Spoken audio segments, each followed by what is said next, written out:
tal? ¿Cómo están? Muy buenas tardes. Mi nombre es Washington Arce Cáceres. Yo lidero el programa Agricultura, Entrevistas, Noticias. Soy de Andahuaylas. Tenemos el honor de hacer una entrevista presencial al ex magistrado del Tribunal Constitucional, Eloy Andrés Espinosa Saldaña Barrera.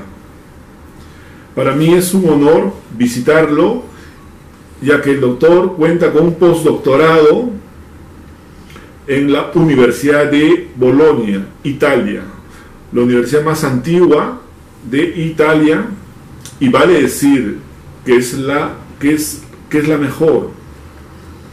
El doctor Eloy Andrés Espinosa Saldaña Barrera también tiene un doctorado en Derecho, en mención sobresaliente, por la Universidad de Madrid. Ha trabajado también como ex magistrado del Tribunal Constitucional, y para nosotros que venimos de Andahuaylas tenemos un especial cariño por su trabajo intenso, por su noble valor, su desempeño muy resaltante, y vamos a conocer más sobre él. Vamos a presentarle entonces al ex magistrado del Tribunal Constitucional, Eloy Andrés Espinosa Saldaña Barrera. ¿Cómo está usted, doctor? Bueno, Washington, muchas gracias por la entrevista. No es la primera vez que conversamos, pero es un gusto hacerlo aquí en mi departamento. Sí, bueno, hemos peleado duro por hacer las cosas que queremos correctas. Primero nos tocó estudiar en la Universidad Católica. En esa época se permitía que los alumnos más destacados comenzaran a dictar clase, ahora solamente se les pide que hagan coordinaciones prácticas, ¿no? Entonces yo desde el segundo ciclo, porque son ciclos semestrales ahí en la carrera, comencé a dictar. Era muy curioso, terminaba la clase de un curso, y en el curso que yo era asistente me paraba y comenzaba a explicarle a mis compañeros. Y esto hizo que tuviera un rápido ingreso a la docencia universitaria, primero en San Marcos. Se presentó una cobertura muy particular que permitió. San Marcos tenía inicialmente lo que se llaman las cátedras paralelas. Los alumnos no querían a su profesor o su profesora, pero me llamaron y yo después presenté un concurso, regularicé mi situación. Y allí soy invitado a exponer en Argentina,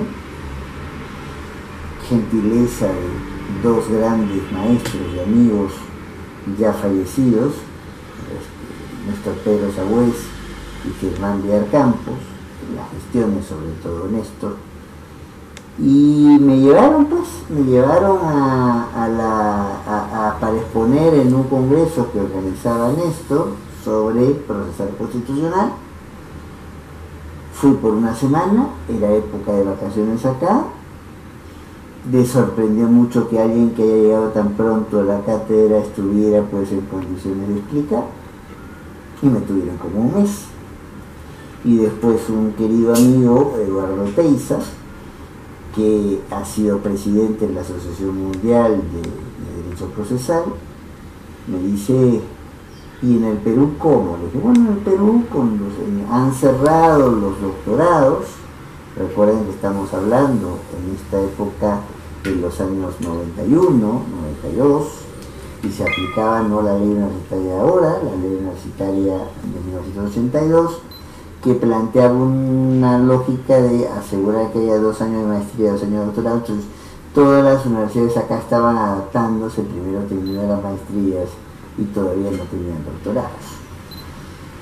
Me dicen: bueno, yo estoy de alumno en la maestría que tenía en Constitucional la Católica, hago no solo Constitucional y Administrativo, no tenía en ese momento mayor responsabilidad familiar. Entonces me lleva Oteiza ante el rector de la universidad, el doctor D'Alessio en aquel momento, y la UBA me dice, Universidad de Buenos Aires: oiga, usted, doctor, no es, no, es que no puedo, para esto todavía no hay nada de doctorado. Entonces nosotros le planteamos algo, era la Argentina rica, era la Argentina antes de la convertibilidad, era la Argentina donde el peso equivalía a $1. Entonces me ofrecen una cantidad que en el papel suena muy bonita mirando para el Perú, ¿ya? Para que yo pueda ser profesor visitante a cargo de un curso, de lo que serían cursos selectivos, acá ya le llaman programa profesional orientado, y es un momento de la carrera donde no todos los alumnos y alumnas estudian juntos, sino si tú te quieres dedicar a constitucional administrativo hay ciertos cursos, si quieres carta penal hay ciertos cursos, si quieres carta civil hay ciertos cursos. Entonces, para uno de estos cursos me programaron y me daban gratis los cursos de doctorado que acá no se tenían. Y en ese momento tampoco la ley universitaria que obligaba a hacer necesariamente la maestría antes de hacer el doctorado. Lo que tenías que hacer era los cursos, sacabas lo que los españoles llamaban la suficiencia investigadora, una tesina, y eso te permitía seguir avanzando por el doctorado. Me fui, estuve un par de años allí. Ahora me encontré con el tremendo chasco que lo que parecía una suma abultada de dinero era la cuarta parte, porque en ese momento la moneda argentina tenía, el sol estaba a 4 soles hacían $1 y un peso argentino hacía $1, con lo cual el sueldo era el 25% de lo que me ofrecían. Y sí, era profesor con cócteles y actividades importantes de día, ¿ya? Y en las noches tenía que buscar, terminé dictando 6 cursos a la vez, tenía que buscar meterme en algún postdoctorado, un doctorado, una maestría, poder enseñar mis temas. Ahí me ayudaron muchísimo gente como el mismo Néstor, como Germán, que en paz descanse también, como Alberto de Alaría, que ha sido con el tiempo presidente de la Asociación Argentina de Derecho Constitucional, pero con mucho contacto porque nuestro maestro, que fue César Valera, una persona que conoció mucho, que se preocupó mucho de la formación de gente, lamentablemente escribió muy poco. Pero hay una buena generación de egresados de la Universidad Católica que todos fuimos asistentes o adjuntos de ALEA. Y aquí en esta Valera siempre entendía que no puede comprenderse a cabalidad el derecho constitucional si no se estudia también el derecho administrativo. Entonces, desde el principio, cuando llego a Buenos Aires, tomo contacto no solamente con las figuras del derecho. La ventaja, Néstor vivía en Rosario, iba y venía, Germán vivía a 7 calles de la universidad y era el jefe del Instituto Gioja, el Instituto de Investigación. Entonces, el cariño que me tenían ambos significaba que cada vez que llegaba un invitado de fuera, entonces, vente. Y yo prácticamente vivía en la universidad, entre los cursos que dictaba, los cursos que tenía que preparar, en lo que avanzaba. Ahí conocí a mucha gente, tanto administrativistas de pro argentinos como Juan Carlos Casaño, hoy profesor emérito de la Universidad de Buenos Aires, como de fuera, ¿no? Tanto de constitucional como de administrativo. La tesis estaba lista, pero viene un problema, el fallecimiento de Germán. Yo, claro, la tuve no sencilla, ningún becario le es suficiente la beca y tuve incluso que recibir apoyo familiar. Mi hermana vendió su auto para que yo pueda tener dinero, entonces en alguna situación, porque sonaba mucho la cantidad, pero claro, con las cosas costando 4 veces más que acá, mantenerse no era sencillo. Entonces había días donde comías en grandes cócteles como profesor y había días que tenías que ajustar los centavos cuando no estabas ante el espacio académico, sino en la cosa de todos los días. ¿Qué pasó allí? Mi padre se pone mal. Mi padre fue juez, llegó a ser presidente de la Corte Suprema, pero siempre fuimos muy claros, nos quisimos mucho, pero él tenía su trayectoria y yo tenía que armar la mía. Y eso fue lo que pasó. Yo no trabajé nada vinculado con el Poder Judicial hasta muchos años después que falleciera, para evitar aquellas cuestiones que a veces con razón y a veces con mala intención se dicen, no, este es el hijo de tal y por eso tiene las cosas que tiene. En mi caso más notorio, porque tenía el mismo nombre que él. Entonces, muy respetuoso de su trayectoria, pero muy lejano a su quehacer cuando él estaba ahí, por propia voluntad mía, y además era una época dura, era una época donde el terrorismo campeaba, donde había zonas de la ciudad que ahora son zonas claramente urbanizadas y tienen el problema de la inseguridad que tenemos todos, pero donde había lo que se llamaban las zonas rojas, donde Sendero Luminoso básicamente declaraba paro en la región. Allí no se movía nadie, no se hacía nada, pero claro, el que venía de fuera con un bus que te daba la vuelta por toda la ciudad, entonces llegabas allí, cosa que yo no debería hacer, porque claro, mi padre era una persona a la cual el terrorismo varias veces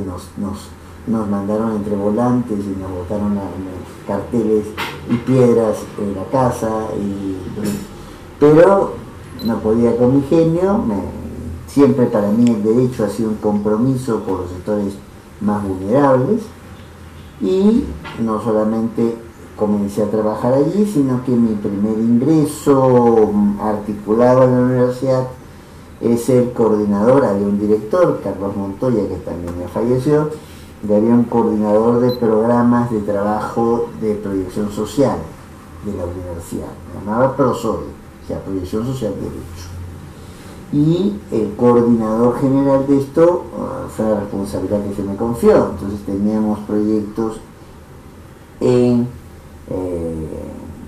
Comas, en Villa El Salvador, en San Juan del Urigancho, en el Cercado de Lima, colegios de sectores populares en esta clasificación alfabética desagradable que estarían en la condición D y E. A esos, entonces uno tiene que trabajar donde es necesario más que se trabaja. Si se corrió riesgo de alguna vez que llegamos a una zona dentro de San Juan del Urigancho y dijeron, ustedes no salen.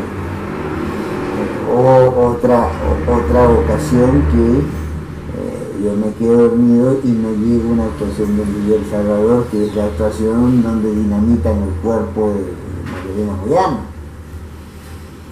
Esto conectado con una tradición también de diligencia universitaria que en esa época no solo era muy activa en hacer cosas con y para los alumnos, sino que había un esfuerzo de capacidad. O sea, nadie votaba por delegado de una clase a un alumno que estuviese por debajo del tercio del quinto superior. Entonces tú tenías que demostrar que a diferencia de lo que pasaba en otros sitios, donde los estudiantes, hombres o mujeres que estaban en la dirigencia estudiantil, eran estudiantes eternos, porque lo último que se probaban sus cursos, aquí tenías que demostrar todo lo contrario. Más, desde el segundo ciclo de una carrera que es semestral, yo ya dictaba clases.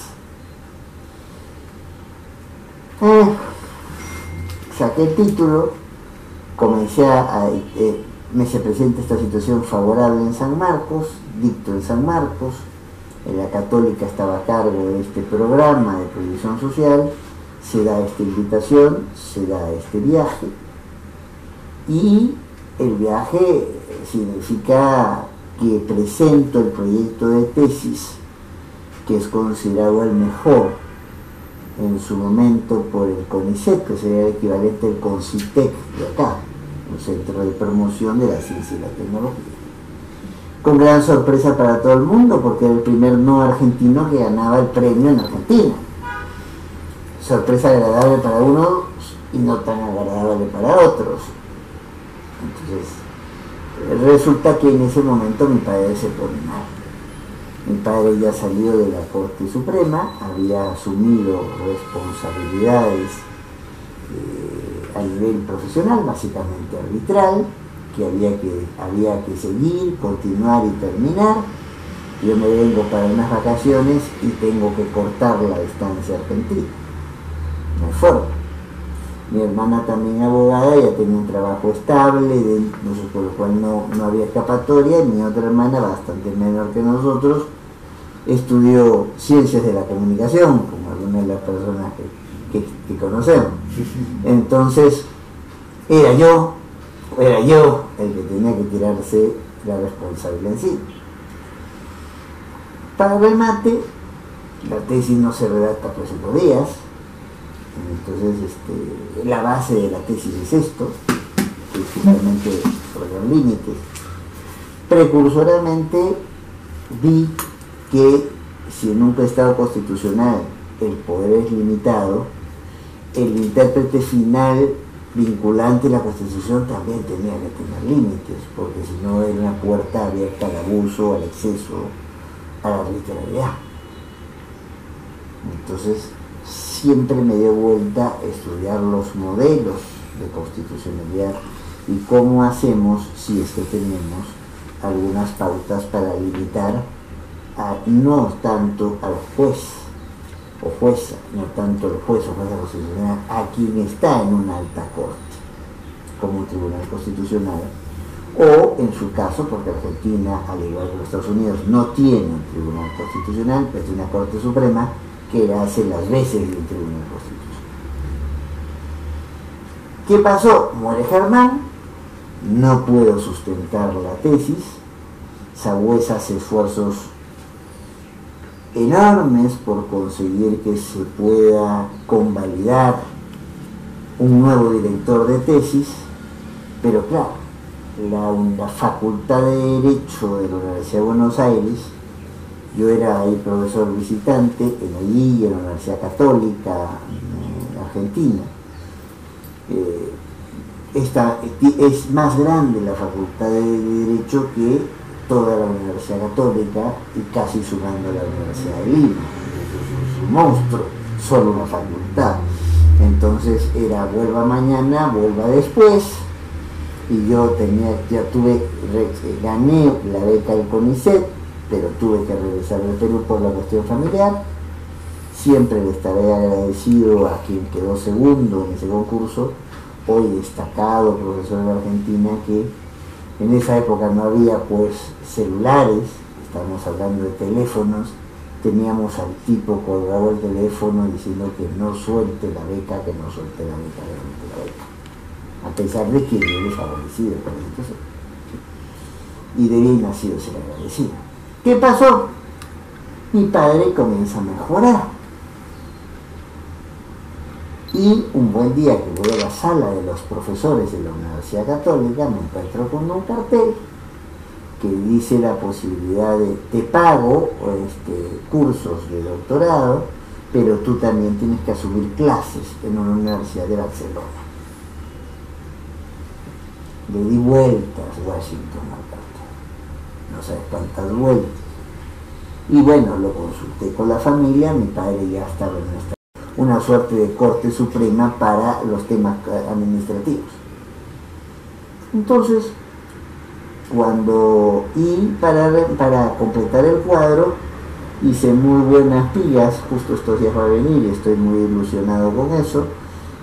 Una profesora de procesal llega a la Argentina para hacer una estancia, hace muy buena amistad conmigo y ella estudió en Valladolid, que es una de las 5 grandes de España, pero habían creado una universidad nueva, muy cerca, en Burgos. Ella había partido para allá y estaba un poco recolectando cuadros de información para la nueva Universidad de Burgos. hicimos una gran amistad. Entonces cuando llego a España, entonces los profesores que me conocían, ya, soy digamos un invitado más barato, o no hay que traerte del otro lado del chasco, para pues que comiences a exponer en diferentes lugares de España, ¿ya? Y también esta amiga me conecta con una de las escuelas más serias e importantes en el derecho constitucional y en el derecho administrativo, que es la Escuela de Valladolid, vinculado mucho con la Universidad Autónoma. Y esto en derecho administrativo se llama Eduardo García Enterría, la gran figura que hace el cambio, el antes y después del derecho público en España. Y de allí, bueno, conociendo a mucha gente, la ventaja es que los profesores, mi querido Manolo Aragón, sí es de la escuela, de García Enterría, de Paco Rubio Llorente, que ya falleció.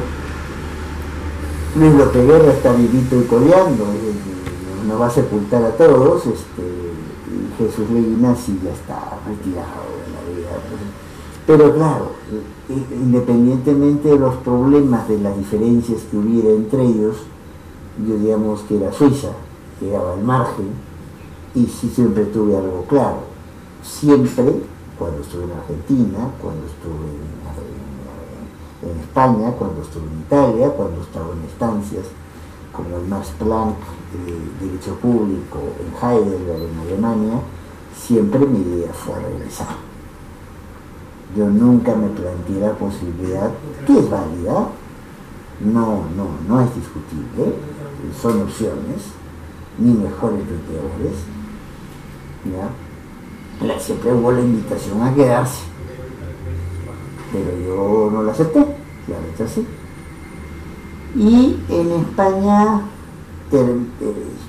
me renovaban la estancia, tanto para enseñar como para dictar conferencias, como para... Yo ya los cursos de allá los había terminado, y si en Buenos Aires existe tantos problemas para sacar la tesis, mejor hago los cursos acá también. Ya, por eso tengo cursos completos en Valladolid y en Barcelona. Pero,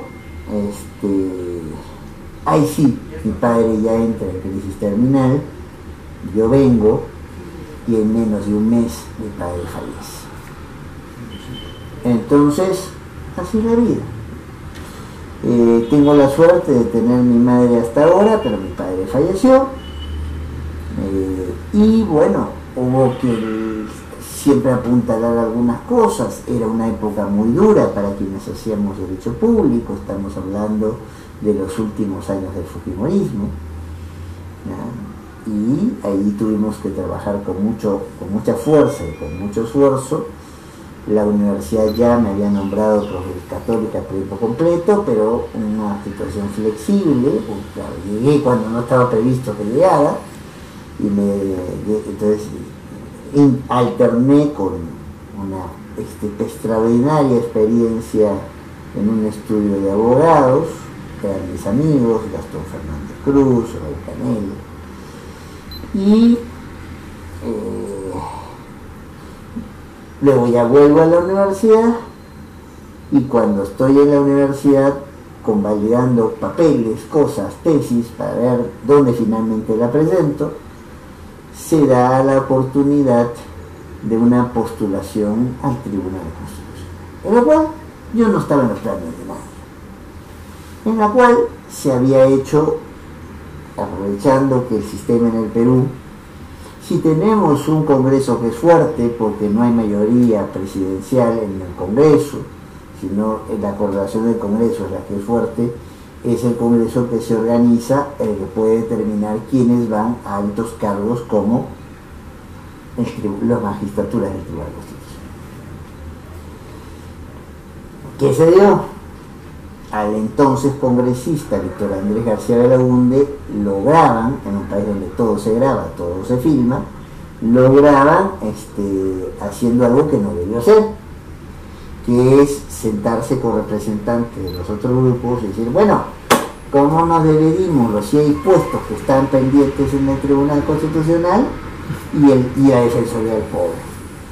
Entonces ahí, bueno, tú tienes más congresistas, tú tienes 2 del tribunal. Tú tienes segunda fuerza, ¿qué prefieres? ¿Uno del tribunal o la Defensoría del Pueblo? Así se lo repartieron. En lo que, pero como esa grabación trascendió, fue lo que se dijo, despectivamente llamado por la gente, la repartía.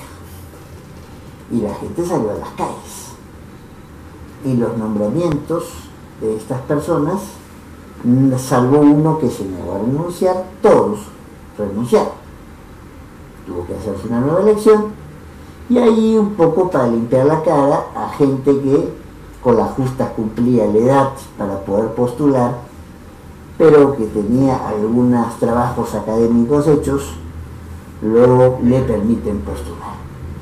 Y ahí es donde llegó el tribunal. Sin adscripción política, sin consigna política.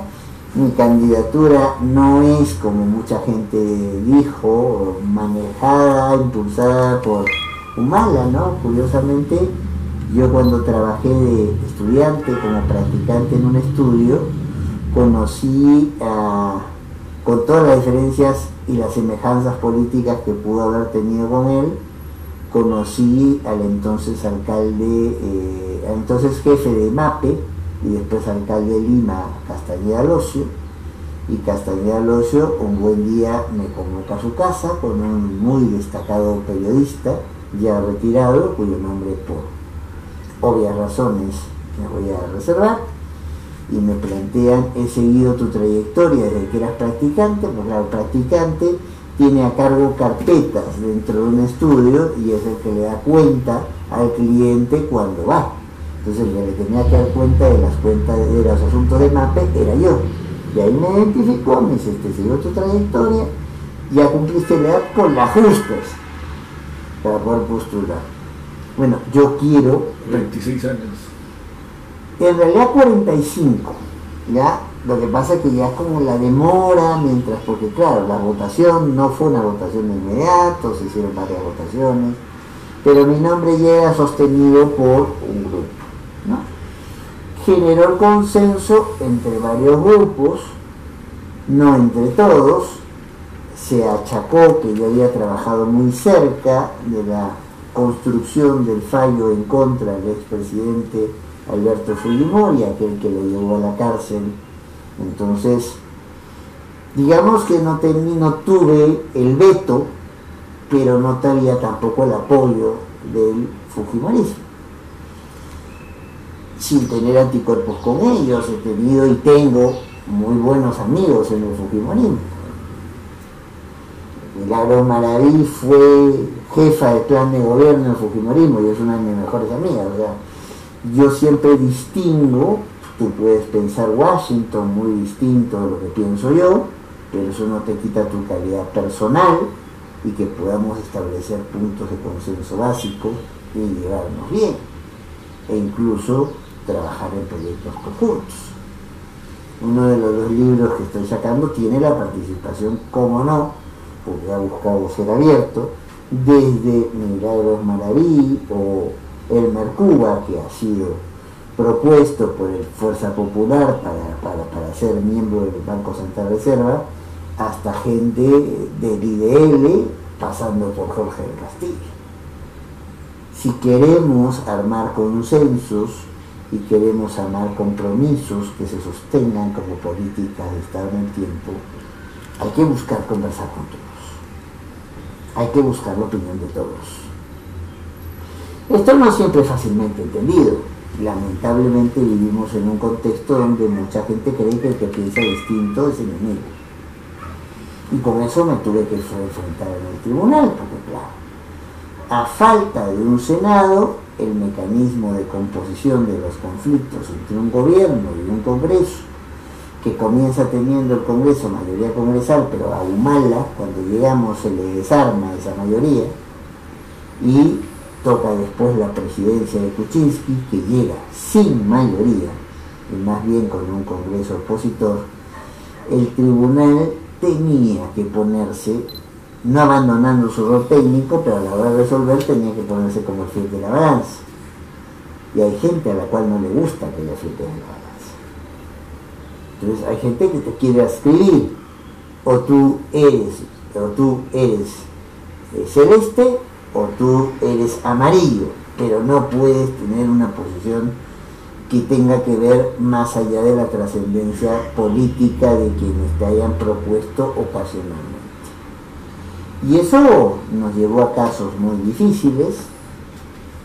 Hubo casos realmente, probablemente el caso más notorio y vinculado conmigo fue el caso de Frontón. Ese es el tema.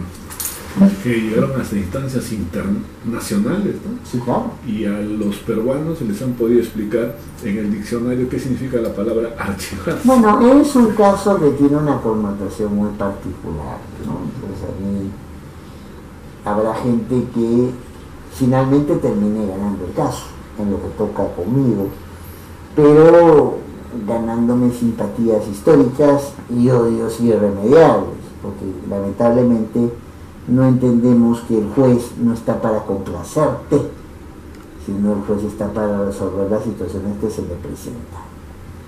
Y explico, si me permite, Washington y tu gran audiencia, de qué se trata, de qué viene la cosa.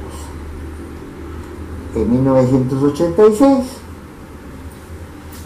se convoca en el Perú la Internacional Socialista, la reunión de los partidos socialdemócratas a nivel mundial.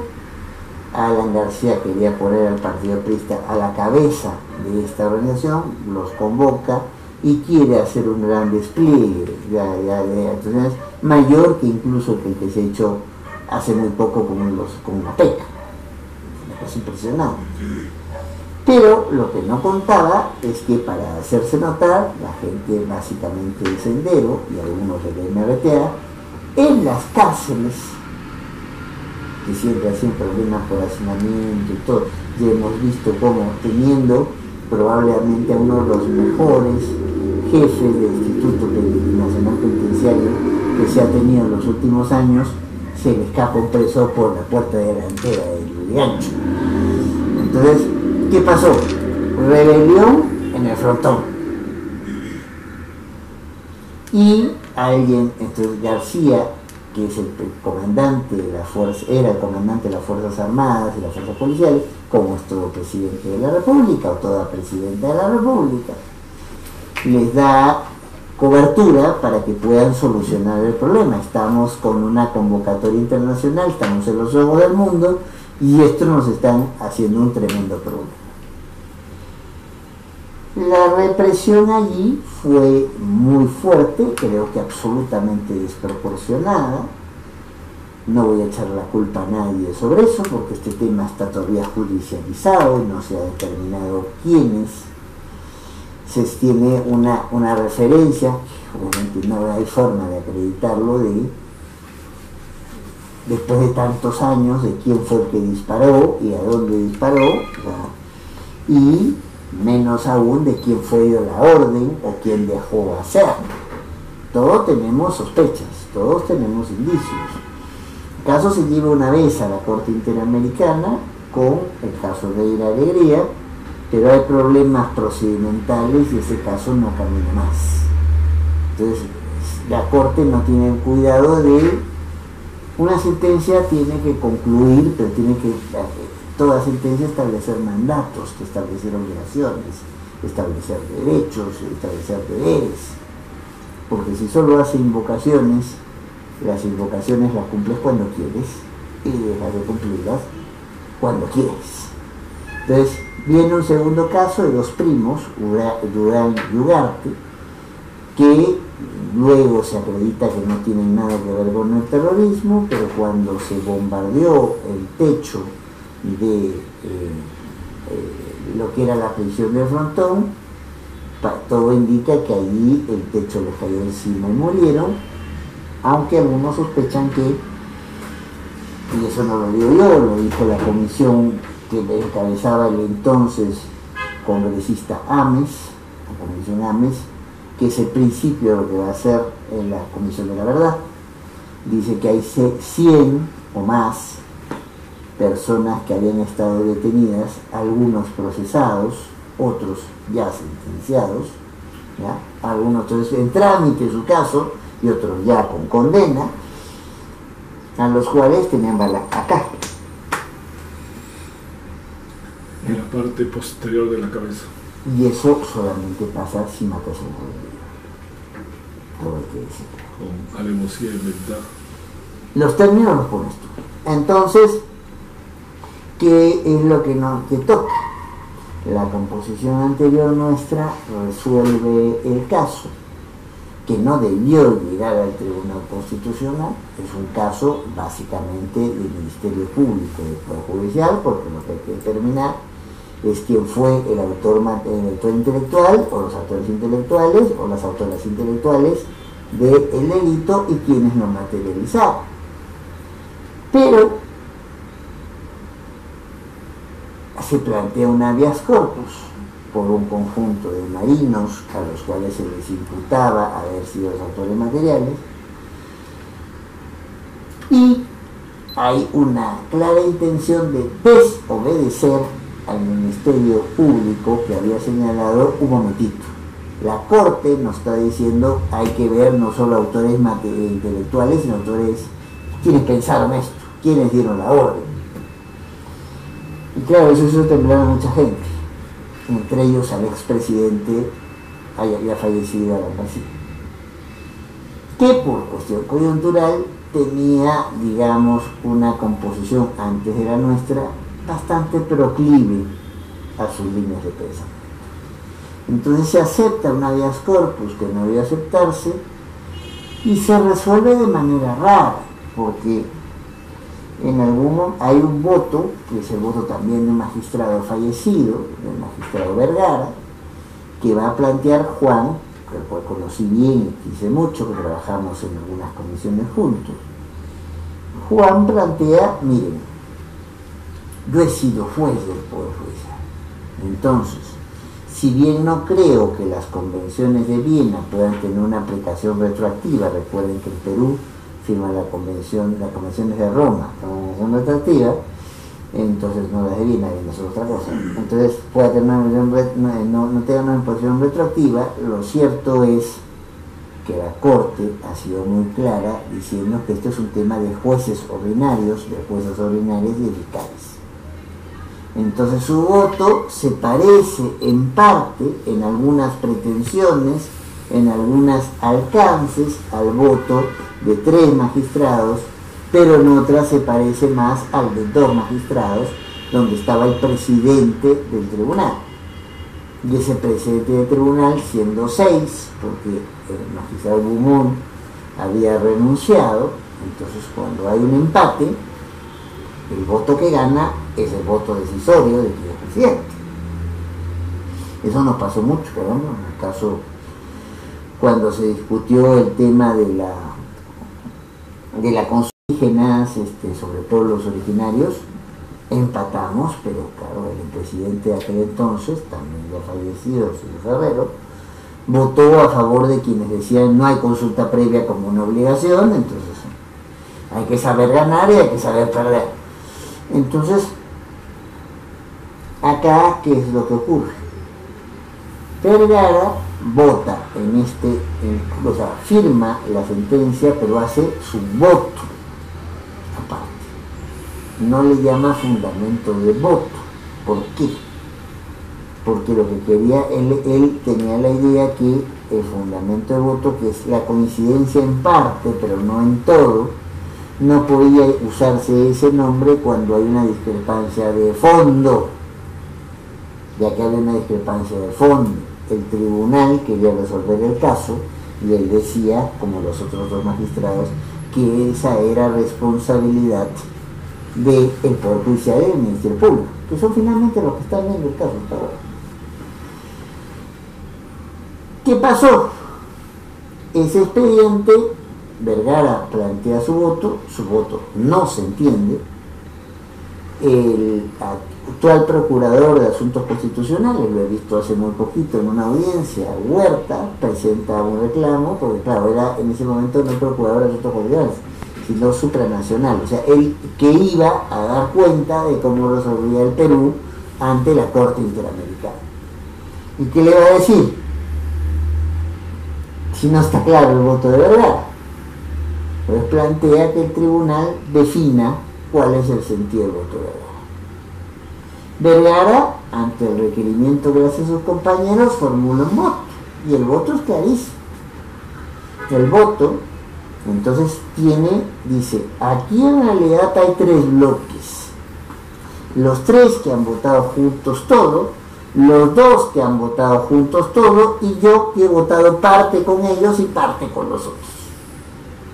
Ese voto se escondió, y hay magistrados responsables de haberlo escondido. Hay un magistrado que ahora es decano de una facultad de Derecho, entonces, que le dice al magistrado ponente, que después logró ser congresista, le dice, ¿sabes qué? Este voto no se puede conocer porque va en contra de nuestros intereses. ¿Y qué hacen con el voto de Vergara? Esto, al último cajón. Cuando ya estábamos nombrados nosotros, quisieron convencerlo y Vergara se negó. O sea, que cambie ese voto suyo, que lo cambie. Y ese voto se lo dan a un colega mío, o sea, de la composición mía del tribunal, y por motivos que nunca supo explicar, tuvo el expediente 2 años sin moverlo. La única explicación cuando el asunto queda descubierto es que lo había tenido un asesor suyo, pero ese asesor suyo lo había renunciado y se había ido a otro puesto en el tribunal a los 6 meses de que le entró el magistrado. Y el año y medio, ¿qué? Entonces, en una audiencia no muy agradable, una audiencia bastante borrascosa, para decirlo, le exigimos que entregara el expediente. ¿Y por qué nos enteramos de esto? Porque el entonces presidente Miranda y yo, que trabajábamos muy cerca, yo llegué a ser vicepresidente del tribunal, nos llegó una carta del encargado de la Defensoría del Pueblo, que después ha sido ministro de Justicia, Eduardo Vega, diciendo, me voy de la encargatura, pero ustedes me tienen este pendientito. Todavía esto se los presentó primero el señor Huerta, se los presenta una ONG, y yo, como defensor del pueblo, quiero saber, bueno, pues ¿qué van a hacer? ¿Cómo lo van a entender? O sea, ustedes no van a resolver, ustedes lo que tienen que explicarnos qué quiere decir el voto de Vergara. Y nosotros manteniendo entonces dijimos, ¿dónde está el voto? Se ve el registro, lo tiene el magistrado X. Al magistrado X se le cita al siguiente pleno y dice, ay, lo tenía un asesor, sí, pero tu asesor hace 1 año y medio no trabaja contigo. Pásame el expediente. Pataleta y todo, pero pasa el expediente. Entonces, cuando me pasan el expediente, yo encuentro la nota el voto de Vergara, encuentro el papel de a hoy decano diciéndole al entonces, al posteriormente congresista, con puño y letra, diciendo, este expediente, este voto no tiene que conocerse porque va contra nuestros intereses. Un verdadero escándalo, ¿no? Y frente a eso, entonces, le quitamos la ponencia al magistrado que había hecho dormir el expediente y resolvimos. ¿Y qué resolvimos? Lo único que no emitimos opinión, lo único que marcamos es que Vergara había dicho lo que había dicho. Y si había dicho lo que había dicho, en este tema, el hecho, se procesa esto en el tribunal o se procesa esto en el Poder Judicial, el magistrado Eto, el magistrado Uriola, que era presidente, ya habían votado en ese sentido, esto va al Poder Judicial y al Ministerio Público, más 1 de Vergara son 3, y si son 3, y el presidente está del lado de los que ha dicho esto va al Poder Judicial, es el voto dirimente. Escándalo. Porque había gente que consideraba que este asunto lo iba a resolver el tribunal, entonces, y no el Poder Judicial. Se nos acusó de todo, absolutamente. Y como entonces, y además de manera completamente arbitraria. Nosotros fuimos a defender nuestros derechos incluso ante la Comisión Interamericana, en una audiencia en Montevideo, donde el embajador no sabía dónde sentarse, si sentarse al lado del Estado o sentarse al lado nuestro, que éramos en ese momento los perjudicados. ¿Qué resuelve la Corte? Lo que tenía que resolver. O sea, a nosotros nos estaban abriendo, muy curioso, un voto es producto de un colegiado, y sin embargo había uno de los 4 que votamos, al cual no le ponían nada, porque no viajó a Montevideo, o sea, y a otros le ponían 2, les ponían por haber firmado un mes de sanción, y a mí se me ponía una inhabilitación para la función pública de 10 años, y se pedía una condena de prevaricato con 3 años de cárcel efectiva. Bueno, este hecho tomó conocimiento la Corte toma conocimiento el 23 de diciembre, y la Corte emite lo que se llama, cuando están todos dispersos, porque la Corte sesiona ordinariamente 4 veces al año, y extraordinariamente cuando les convoca el presidente, y mientras tanto el presidente toma las decisiones. Lo que consideramos una medida cautelar, una cuestión mientras tanto se resuelva el caso principal, entonces se llama medida provisional para efectos de la Corte. Y el presidente tomó la medida provisional entre el 23 y el 24 de diciembre, regalito de Navidad. Entonces, ¿qué es lo que pasa? Ya no nos pueden seguir procesando a los 4. ¿Y qué significó? Entonces que los entonces representantes del Estado peruano fueran a San José de Costa Rica, donde no nos quisieron dar presupuesto para ir a defendernos. Tuvimos que verlo por la televisión, ¿no? Y en San José de Costa Rica la Corte dijo lo que tenía que decir. Estos señores no han cambiado el sentido del voto de Vergara, lo que han hecho es ponerlo en el papel, y contra ellos no puede tomarse acción alguna, porque si cada vez que algo que dice un juez o que entiende un juez ha dicho alguien anterior no se va a seguir, esta situación nos va a llevar a que ningún juez diga nada que pueda contradecir al poder. Y a ellos nos exculpan de toda responsabilidad. Pero lo que mencionabas, insiste el Estado peruano presentando un documento cuando la Corte ya ha dicho que esto no va, y como no va, esto se archiva.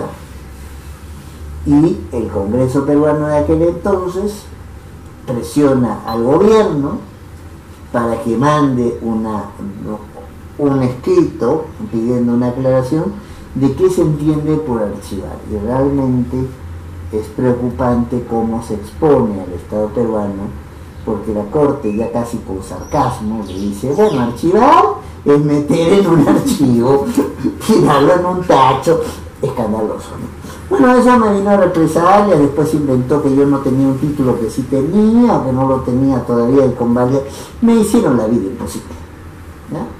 Entonces, pero en un cargo, Washington, uno tiene que hacer lo que debía hacer, independientemente de presiones coyunturales. Tú sabes que estás en un lugar para cumplir ciertas funciones, aunque te generen responsabilidades justas o injustas. Yo he tenido que hacer frente a 84 acusaciones constitucionales y ninguna de ellas ha prosperado. Y todavía estoy sujeto hasta el 2027, porque salió el cargo en el 2022, a estas posibilidades. Porque la protección de la acusación constitucional, o no protección, como lo quieras llamar, dura hasta 5 años después de que ¿qué pasa con mi vida después? En este mismo sitio donde me están ustedes entrevistando, ya comienza la pandemia. 2020, En el Perú la pandemia se presenta en marzo del 2020 y el 30 de abril, estamos muy cerquita, de hace 5 años, comenzó a sentirme mal.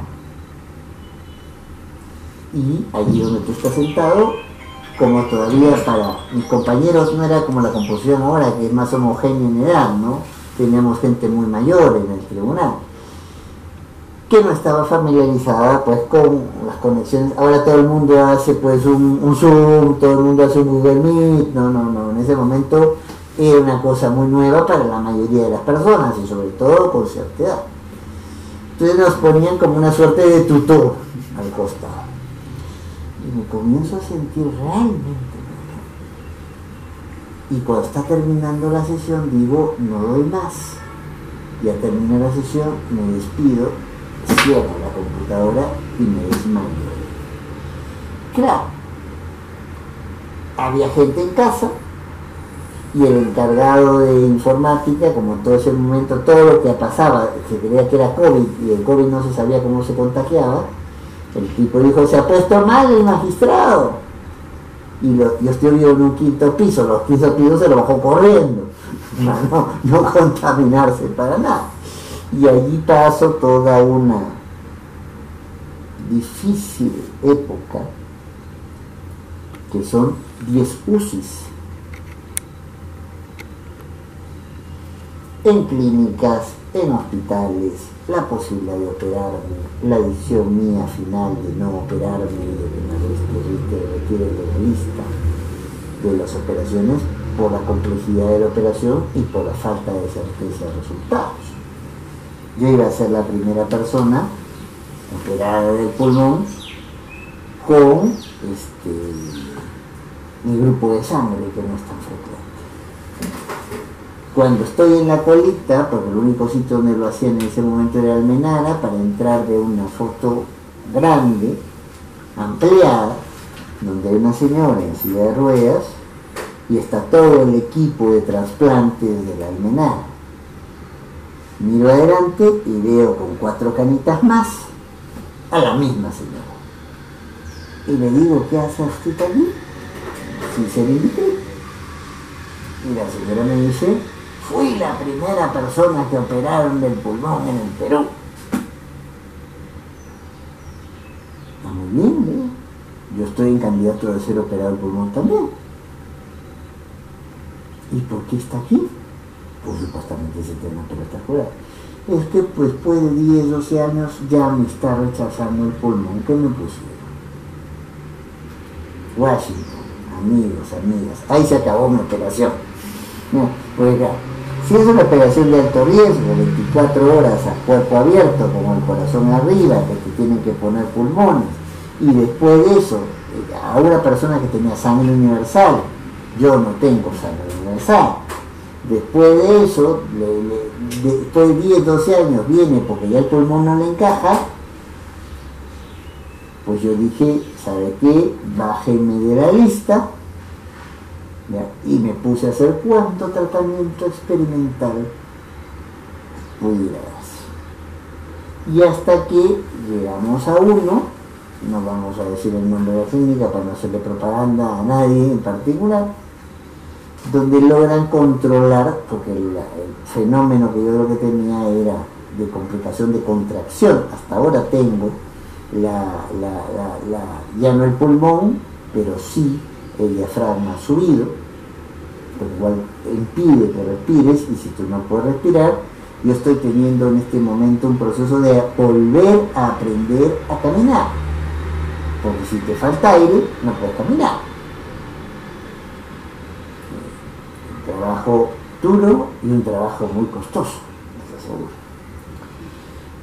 A pesar de eso, seguí produciendo. Y justamente. Y saqué mis sentencias, terminó la idea. Entonces se logró controlar la situación más grave pulmonar, pero a punta de bombardearme con corticoides. Si vemos algunas grabaciones mías hace algunos años, tengo una cara hinchada por el corticoide. Y qué es lo que pasa? Logro tener un índice que pasa de 600 de corticoide. Tengo un cuñado que con 400 le han tenido que rearmar una pierna y me llamaba todos los días diciendo si estaba vivo o no estaba vivo. Entonces el tratamiento que después ya me hacen en las últimas veces que estaba en estancia clínica es desintoxicarme, ¿no? Y de allí una dieta muy rigurosa, desde allí ir pasando desde las ondas en tu cama al equipo 24 horas en tu cama, a pasar a poder ir ya a editar un cursito, a editar 3 cursos, a poder dar conferencias básicamente virtuales, a seguir produciendo los libros. La vida continúa a pesar de los problemas. Y hay que tener la suficiente entereza, fuerza, resiliencia en fe para enfrentarlos. Qué bonito mensaje, doctor. Y más que nada felicitarlo, si me permite, doctor, porque Sobre los límites del juez constitucional es el libro más vendido internacionalmente. Ese libro, hay un libro sí. Hoy es el libro peruano, el de derecho, probablemente más vendido, con ediciones agotadas, incluso se está negociando para hacer una edición en inglés. Yo no sé cómo los norteamericanos van a entender el sistema del Tribunal Constitucional, pero bueno, hay quien querrá hacerlo. Sí, ese es el resumen de lo que fuera mi tesis doctoral. Una tesis doctoral es una cosa bastante más amplia, pero claro, eso no lo publica nadie. Esa fue la tesis doctoral que recibió la mención de sobresaliente summa cum laude y premio extraordinario, es decir, la mejor tesis en los 2 años donde ésta se sustentó. Entonces, sí, es un orgullo. Y eso se resumió, hay una primera edición que sale en esta editorial, hay una que sale en otra editorial, una edición mexicana, y hay el problema que la traducción no puede ser exacta, porque además hay figuras jurídicas que no existen en el escenario norteamericano, que es una tradición del derecho diferente a la nuestra. O sea, eso es casi hacer un libro de nuevo. Entonces, pero sí, este libro también para mí es muy importante porque es un poco mi reporte de todo el trabajo que hice en el Tribunal Constitucional, también muy vendido, tuvo que hacerse más de una edición. Y un caso del Tribunal Constitucional también, si me permite, doctor, es que una sociedad limeña, urbano más floreciente, quería estar poniendo una barrera a una sociedad urbana marginal. El caso del muro, y llamaba muro de la vergüenza. A ver, ese caso lo armé yo. ¿Ya? Ese caso lo armé yo. Entonces, incluso hicimos algo que es poco frecuente en los tribunales. Habíamos hecho ya eso en un caso con 2 magistrados, cuando había un chico, ya no tan chico, 27 años, en Arequipa, pero que por problemas de salud lo tenían encerrado en su casa y no lo dejaban salir. Entonces el padre, que vivía una cosa muy curiosa en el mismo complejo, pero no tenía acceso al hijo, el hijo estaba en un espacio de 11 metros cuadrados, ¿ya? La madre decía que el padre y el hermano del padre lo habían querido violar, un dramón total. Lo cierto es que nadie podía ver a la persona. Nosotros nos constituimos con la policía y fuimos y vimos al chico y resolvimos que no podía estar en esa situación. Entonces, ¿qué generamos con eso? Normalmente los tribunales constitucionales no hacen actuación en campo. Se guían de los elementos que le acercan las partes. ¿Ya? No van al sitio para ver cómo van las cosas. ¿Ya? Pero igual, habiendo un muro que era una extensión de más de 5 kilómetros, que distinguía un distrito residencial y un distrito popular de Lima, y lo distinguía con 2 o 3 edificios en 5 kilómetros, estamos hablando de unas 50 cuadras, ¿ya? Entonces, no se podía casi pasar, era aislar a una zona de la otra y no solamente estaba el muro, encima del muro había alambrado, por si alguien se quería trepar y pasar al otro lado. Hicimos la inspección en el lugar con fotos, hicimos la constatación policial, convocamos a el Colegio de Arquitectos del Perú para ver si esto era razonable o no, y acumulamos todos los elementos que nos llevaban a decir que se puede entender que alguna zona residencial quiere cuidar esa residencialidad, pero que su actuación no tenía mayor proporcionalidad. No podíamos, estamos estableciendo un parámetro claro de discriminación entre unos y otros, con el agravante que la zona discriminada era zona más antigua que la otra zona.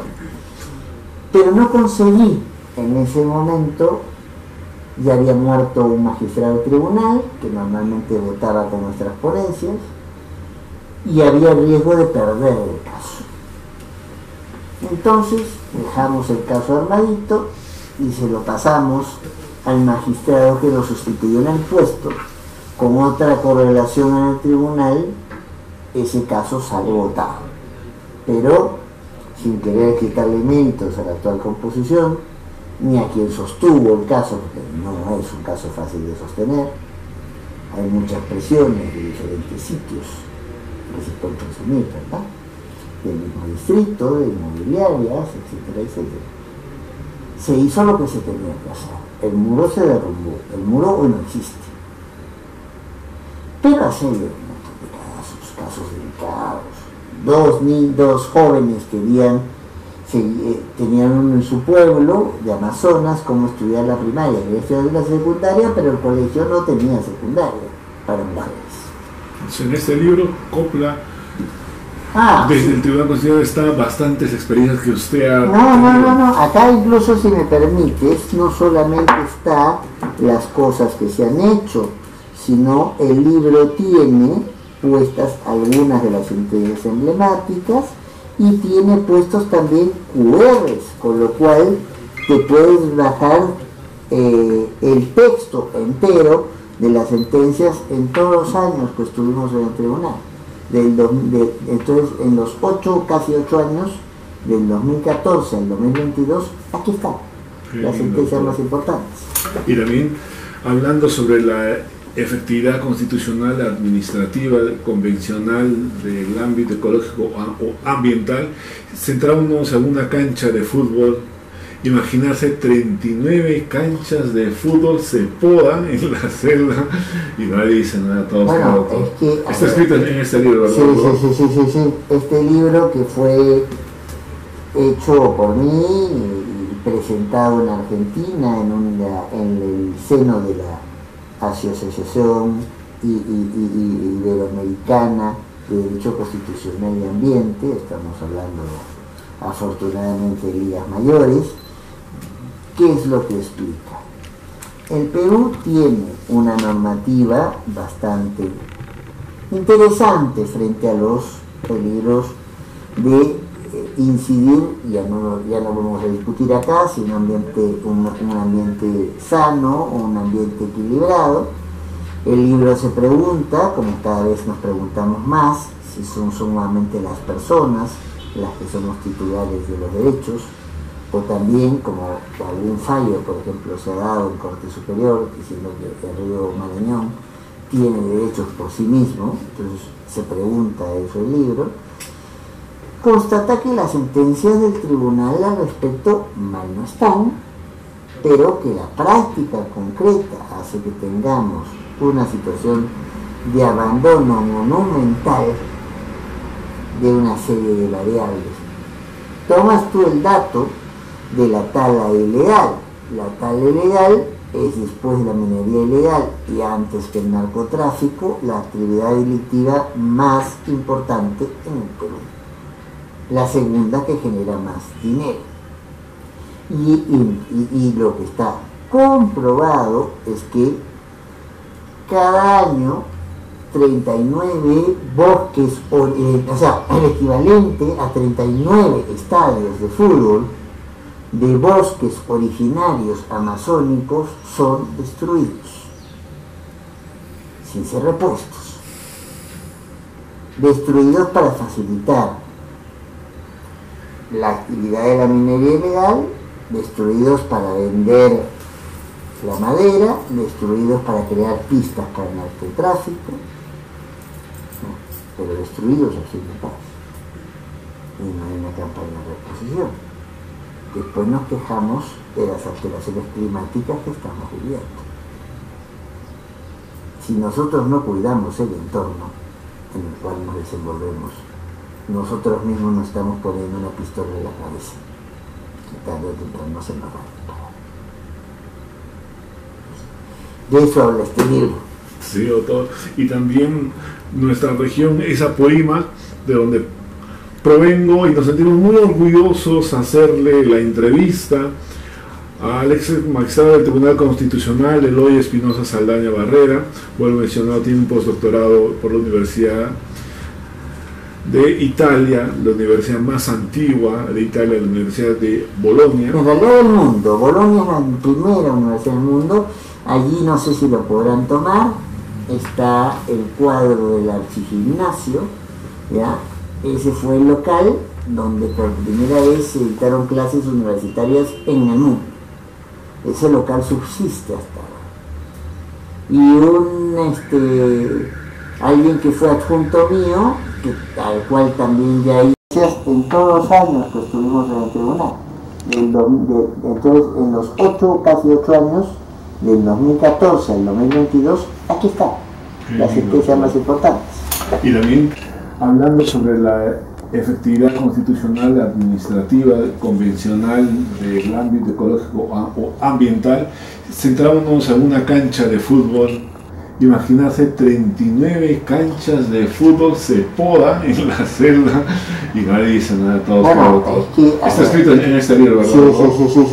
Este libro que fue hecho por mí y presentado en Argentina en el seno de la Asociación Iberoamericana de Derecho Constitucional y Ambiente. Estamos hablando afortunadamente de ligas mayores. Saldaña Barrera, bueno mencionado, tiene un postdoctorado por la Universidad de Italia, la universidad más antigua de Italia, la Universidad de Bolonia. En realidad del mundo, Bolonia es la primera universidad del mundo. Allí por primera vez se dictaron clases universitarias en el mundo. Ese local subsiste hasta ahora. Y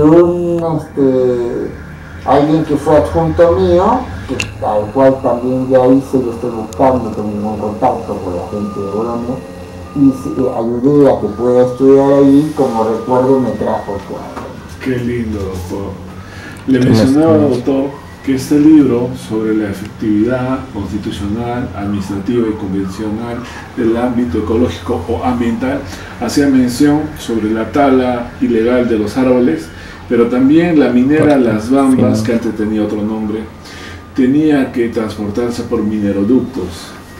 Es que este es otro problema. Lamentablemente el caso como tal no llegó al Tribunal Constitucional, aunque yo hablo del caso en el libro.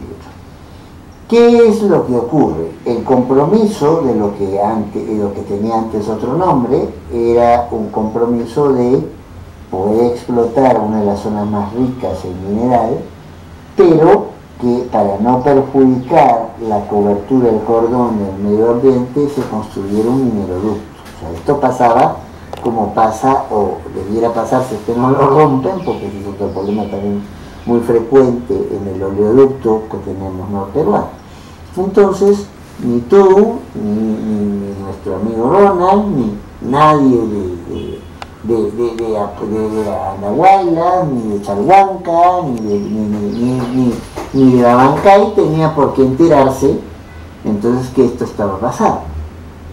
Pero cuando se dice que los costos nos rebasaron, nunca se construyó el mineroducto. Entonces, ¿qué es lo que se hace? Se hace un flujo de camiones que vienen y van. Y eso es un factor contaminante por donde lo veas. Primero, contaminación auditiva. Si tú estudias al lado de la carretera y te pasan por lo menos 3 camiones de ida con piedras, ¿ya? Y 3 camiones de vuelta, échate tú a descansar si puedes. Y no son 3, son varios. No, digo 3 y sé que son muchísimos más, pero ya de allí estoy planteando cuál es el problema. Segundo, el camión, por más tapado que esté, al haber movimiento genera polvo. Y ese polvo la gente lo absorbe. Y eso genera problemas para la salud. Ya no solamente la salud auditiva y la connotación que puede tener. Cuando uno tiene problemas en oído, tiene problemas en el equilibrio. O puede tener problemas para poder concentrarse. O puede tener problemas ya de corte psicológico muchísimo más graves. El polvo lo adquieres y tenemos entonces las viejas enfermedades mineras, neumoconiosis, o las viejas enfermedades auditivas mineras, hipoacusia. ¿Qué se está haciendo en rigor para revertir esa situación? Yo he tenido la oportunidad de estar en Apurímac, porque nosotros sacamos una comisión que lamentablemente la actual composición la ha disuelto, y que hay una congresista que está insistiendo en que se recupere, para poder asegurar el seguimiento y cumplimiento de nuestras sentencias, digamos, más emblemáticas. Y una sentencia de esas fue, no tiene que ver con la minería, pero sí tiene que ver con Apurímac. Fue la sentencia del caso Díaz Cáceres de Tinoco. En el Perú hay 48 lenguas originales y algunas de ellas son predominantes en regiones, y la Constitución es muy clara. Dice que los servicios públicos tienen que prestarse en las lenguas predominantes donde éstas se den. Y en la región Apurímac, el 70% de la población habla como lengua originaria quechua changa. Un documento en castellano te sirve de poco.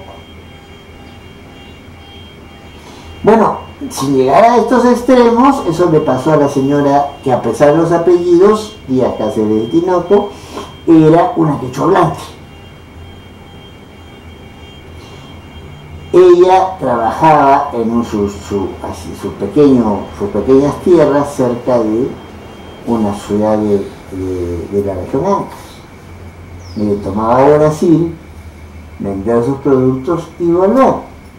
Un buen día le acercan, supongamos que este es un formulario municipal, y le acercan y dicen: vamos a reordenar la municipalidad y vamos a establecer que entonces todos los servicios,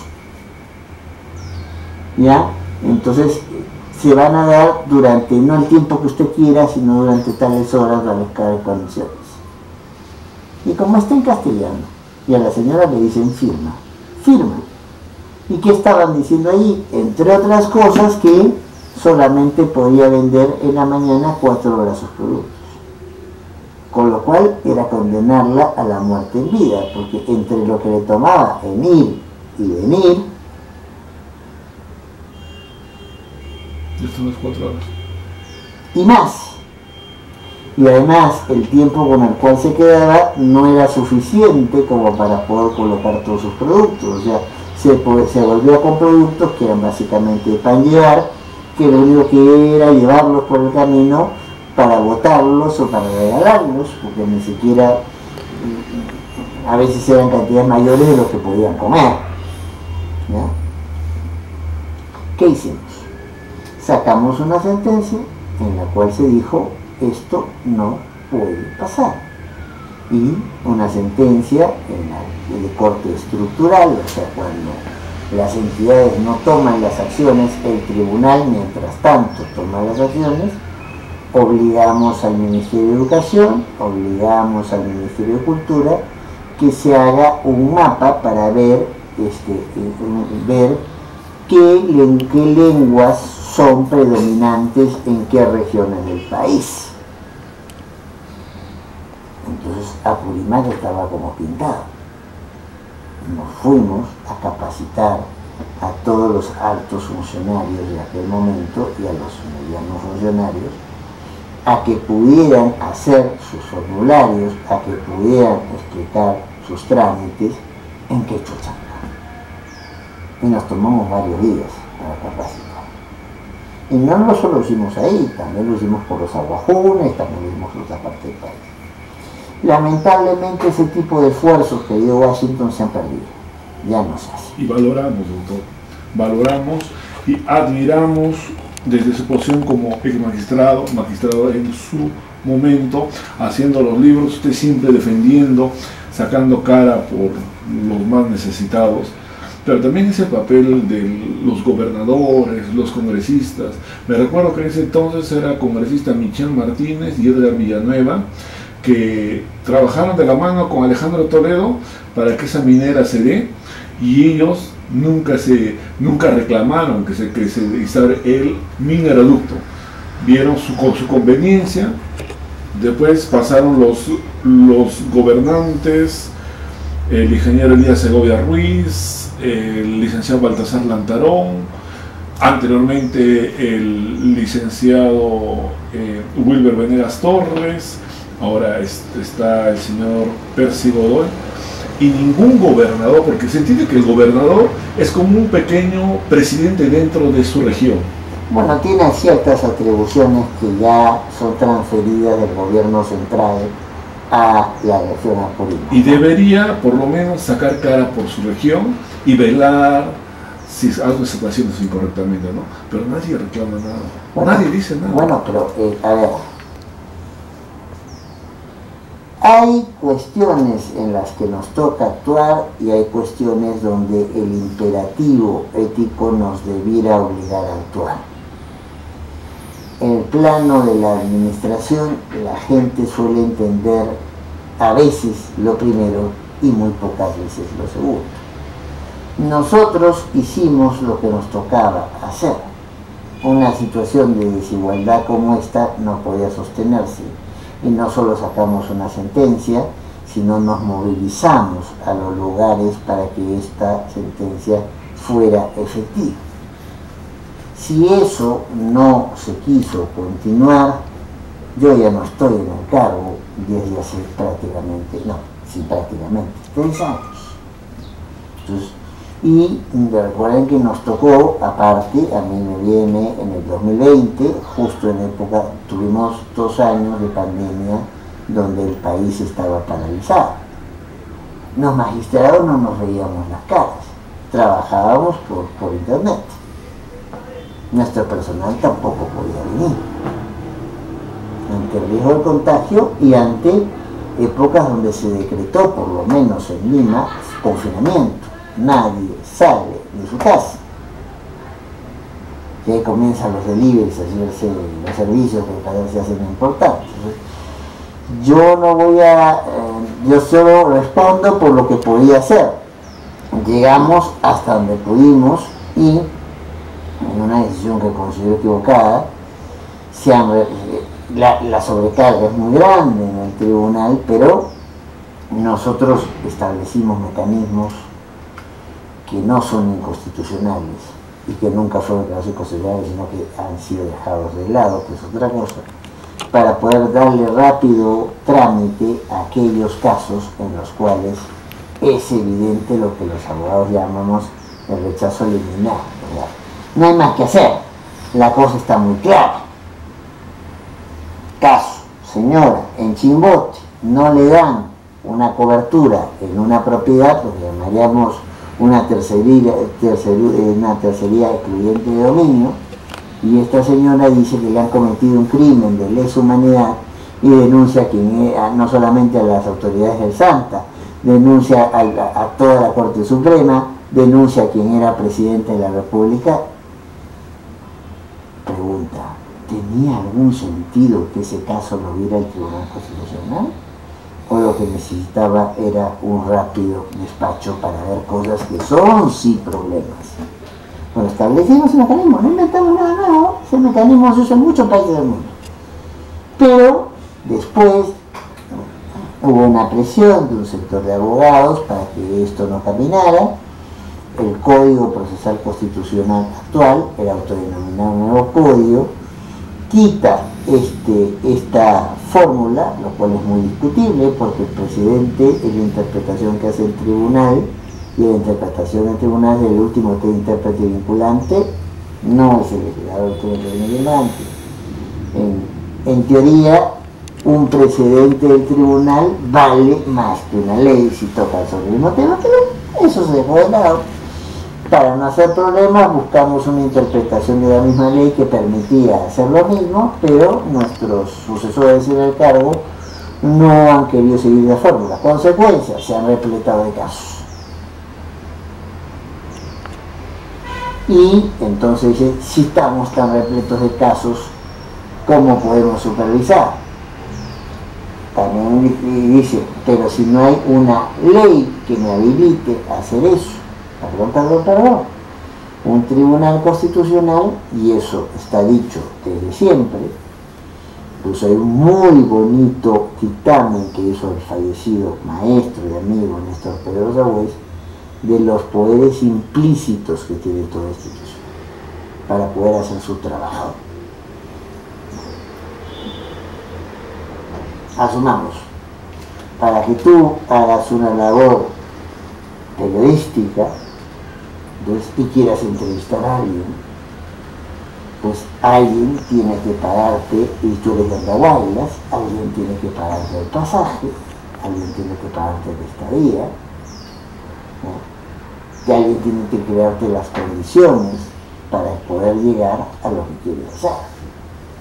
Eso, en términos de una autoridad que tiene que hacer cosas, se llama poderes implícitos. Si el tribunal está para resolver, y resolver lo más pronto posible, para que los daños a un derecho o a todos los derechos no sean inalcanzables o irreparables, entonces podemos crear un mecanismo que nos permita rápida la resolución de casos que han sido descartados por dos instancias o grado del Poder Judicial. La lógica de Podemos, los alemanes lo hacen, los españoles lo hacen. ¿Ya? Pero aquí se planteó, se utilizó, se abandonó, entonces, y aquí ya se dice, tenemos mucho trabajo y no tenemos potestad para crearnos un espacio de seguimiento de sentencias. Ninguna de las dos cosas es cierta. Con todo respeto, tengo muy queridos amigos en la actual composición del tribunal, pero me enseñaron que uno tiene que ser más amigo de la verdad que de sus amigos. Qué lindo, doctor. Para toda la población de Andahuaylas, del Perú, del extranjero que nos ven por este canal Agricultura, Entrevista, Noticias, mi nombre es Washington Arce Cáceres, tenemos la entrevista con el ex magistrado del Tribunal Constitucional, Eloy Andrés Espinosa Saldaña Barrera, y hoy día nos ha hecho mención, es importante, sobre su trascendencia. Tiene muchos libros, nos pasaríamos las horas contando los libros. Uno que le recomendamos es el que ahorita es más vendido, sobre los límites del juez constitucional, sobre efectividad constitucional, administrativa y convencional del ámbito ecológico o ambiental del Tribunal Constitucional. Aquí está también estudio sobre derecho público, tendencias actuales, contratación pública. Llegamos al final de la entrevista, estimado doctor. Bueno, es un gusto haberlos tenido aquí. Puede haber, como esperamos, sea útil para que se puedan asimilar nuestros aciertos, y como seres humanos seguramente hemos cometido muchos errores, y que también esos errores sirvan de ejemplo para no cometerlos, ¿no? Siempre disponible para poder seguir conversando sobre este tema más en general o sobre situaciones más en particular. Creo que la situación del país amerita, si se quiere salir de esta crisis institucional de valores que vivimos, conversar. Cierto, yo siempre voy a decir soy andahuaylino, es lo primero que yo menciono, después mi nombre. ando bailino, siempre tenemos que pensar de dónde provenimos, ser orgullosos de dónde venimos. Doctor, gracias por darnos esta posada, por darnos este tiempo.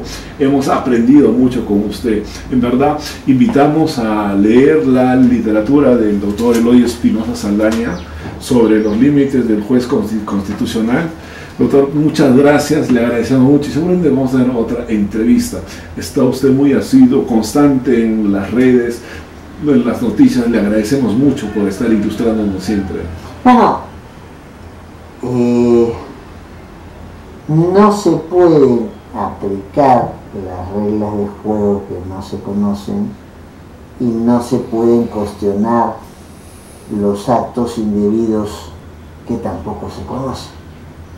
Entonces, la responsabilidad de quien ha tenido funciones vinculadas al ejercicio del poder, aunque nosotros no somos los que tomamos las decisiones, sino básicamente quienes las interpretamos y las controlamos,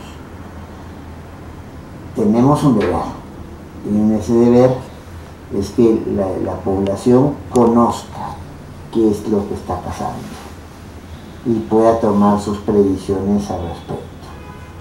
Avalar sin conocer es también como ponerse una pistola en la cabeza. Avalar conociendo es otra cosa. Se puede cometer errores, pero se sabe, a ciencia cierta, más o menos por dónde pueden ir los asuntos. Descartar es siempre una posibilidad. La Constitución misma permite el derecho a la protesta, ¿no? Y con protestas se han cambiado, no todas las decisiones que queramos, pero sí algunas. Y conociendo podemos tener claro en este escenario tan diverso, tan disperso, que se nos viene de 43 grupos inscritos, ¿no? Que no van a ser todos los que van a postular, va a haber algunas alianzas y esto, pero vamos a tener una dispersión dentro de las campañas. Si no conozco el estado actual de las cosas, si no conozco que alguno de estos grupos se ha inscrito de manera irregular, con firmas, que por ejemplo aparece tu firma Washington y tú nunca firmaste, tú nunca consentiste, estás hablando de un partido, entonces esas cosas se tienen que saber. Y si uno tiene acceso a la información, tiene el deber de comunicarlas. Y en eso estamos. Aparte de los libros que estamos publicando, estamos justamente en la correría de cerrar 2 publicaciones, o de los artículos, ¿no? Ayer mismo hemos expuesto en el Congreso Boliviano, obviamente de manera virtual, de Derecho Constitucional. Mañana hacemos una exposición de Derecho Administrativo, el martes hacemos otra exposición, el miércoles hacemos otra exposición. El jueves parece que lo vamos a dejar libre porque la mayoría de gente quiere aprovechar el fin de semana largo, pero siempre hay que estar en la batalla. Para aprender derecho constitucional, primero hay que aprender derecho administrativo. Yo creo que las dos cosas, ¿eh? Yo creo que el que entiende que el derecho a los compartimientos estancos no está entendiendo nada.